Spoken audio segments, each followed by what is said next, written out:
Today, we're checking out one of the most unique vehicles in War Thunder, the AGS. This light tank was developed back in the early 1980s as part of the US Army's Armored Gun System program, and it was supposed to replace the iconic M551 Sheridan for airborne forces. Now, it never made it to mass production, but in War Thunder, it's a totally different story. With its futuristic unmanned turret, a long, fast-firing 105mm M6 8A1 cannon, and a top speed of 80 km an hour, the AGS is built for firepower and speed. But here's the real question. Can its impressive firepower and agility overcome its thin armor? Or is it destined to fall short on the battlefield? Stick around, we'll take it out for a spin, break it down, and see if this rare tank has what it takes to earn a spot in your lineup. Let's get into it. The AGS was added in Operation Winter of 2021. To get the coupon for the AGS, it takes 10 stars. So how do you get a star? Well, in order to get a star, you need to perform 3 tasks out of 5 given tasks. The tank or star tasks are as follows. Destroy 50 enemies, win 11 battles with an average activity of 70% or higher, destroy 10 enemies well on an allied point, destroy 12 enemies in 1 battle, 6 in realistic battles. Help allies 25 times to destroy enemy vehicles. Like other events, if you do not complete a star, you can always buy it. So a lot of players ended up just purchasing these stars to get the vehicle. Good morning, Vietnam!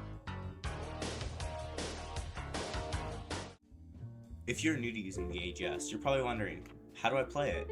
Well, a few ways you can play it is you can get yourself hull down, where basically all they can see is just your turret.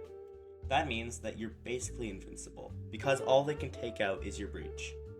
Right now, on screen, I'm in this spot where I can slide back and fire shots out without my main hull being exposed. This is very important with this tank because you have paper-like armor. Now the shells the AGS gets, I would say it's a bit lacking. I wish they got M900.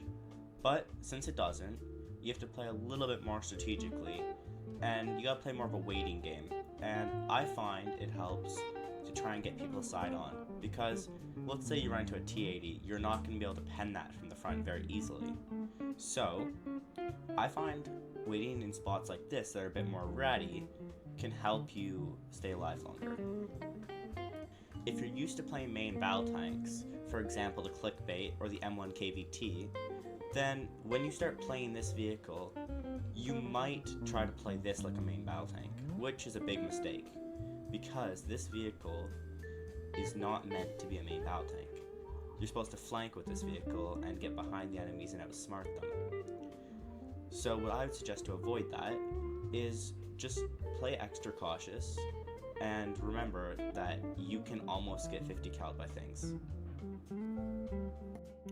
The AGS is a great addition to any lineup, but at the BR of 11.3 it does suffer a little bit. What I find helps change that is get in your hold down positions, make sure that they cannot shoot anything other than your turret, and bring a good plane so if you get enough spawn points you can do something like this. Now I know this is a video on the AGS, but I just want to show what the F5 is capable of when you bring the 30mm gun pods.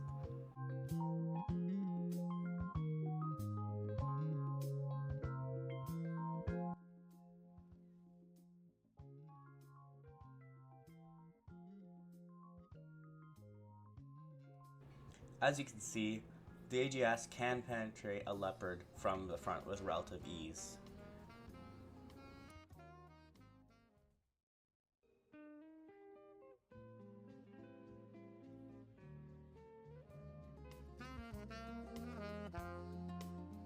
In this map, I'll be flanking, so I just want to get beside the enemies and see if I can surprise them. Here's one, I'm going to take a shot at him, there he goes. Sitting on a hill like this is a bit risky, but I think this is worth the risk.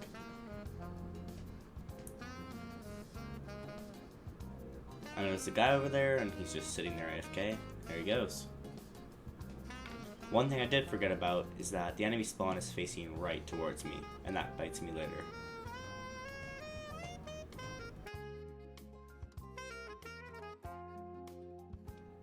I know I've messed up once I whiff this shot, but I decide to peek again, and that bites me. Luckily, one of my teammates has me covered.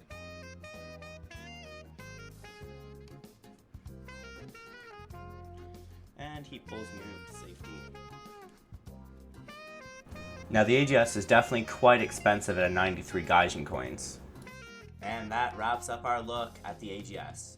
As an 11.3 event vehicle, this light tank truly stands out with its speed, firepower, unique design. But what do you think? Is it worth the grind? Or does its light armor hold it back from being a must-have?